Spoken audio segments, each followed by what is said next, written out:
আসসালামু আলাইকুম।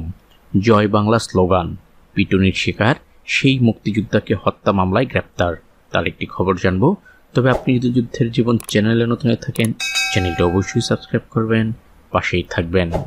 ঢাকায় আওয়ামী লীগের কেন্দ্রীয় কার্যালয়ের সামনে জয় বাংলা স্লোগান দিয়ে পিটুনির শিকার বীর মুক্তিযোদ্ধা আব্দুর রহমানকে আটকের পর সিরাজগঞ্জের একটি হত্যা মামলায় গ্রেপ্তার দেখানো হয়েছে।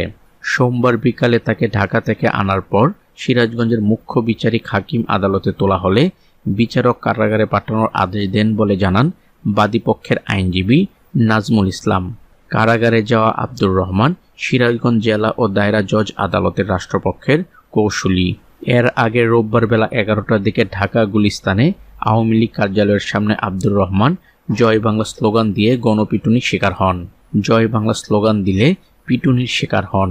পরে তাকে পুলিশে সোপর্দ করা হয়। পরে 4 আগস্ট সিরাজগঞ্জ শহরে ছাত্র জনতার আন্দোলনে যুবদল ও ছাত্রদলের 3 নেতাকর্মী নিহতের ঘটনায় করা হত্যা মামলায় তাকে গ্রেপ্তার দেখায় পুলিশ।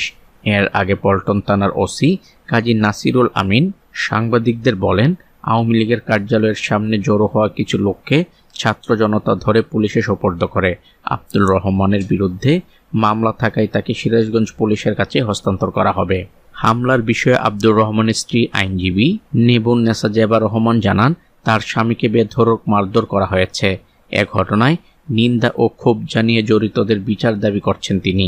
দলের প্রবীণ নেতা এবং মুক্তিযোদ্ধার ওপর হামলা ও মারধরের ঘটনার প্রতিবাদ জানিয়েছে সিরাজগঞ্জ জেলা আওয়ামী লীগ।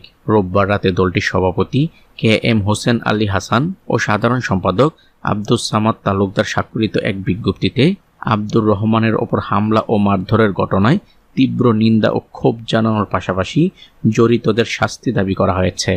তো আজ এ পর্যন্তই, দেখা হবে অন্য এক নতুন ভিডিওতে। ততক্ষণ পর্যন্ত সবাই ভালো থাকবেন, সুস্থ থাকবেন। আল্লাহ হাফেজ।